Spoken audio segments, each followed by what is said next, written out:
Добър ден на всички! Днеска пак сме с пудовка, втори епизод на серия с жонглиране. Днеска ще научим свинг по една ръка с пляскане и с придаване.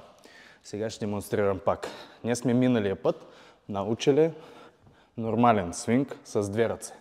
Сега правим свинг с една ръка и правим такова пляскане на една линия с ramена и с втора ръка.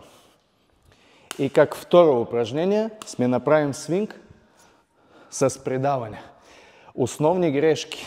Кога правим придаване, не трябва да хвърляме пудовка и после чакане и хващане. А придаваме точно от една ръка на друга. С една линия с ramена. И те две основни упражнения, с кои после започнем от базови жонглиране на пудовка. Мерси за гледане, чао на всички и до другия път.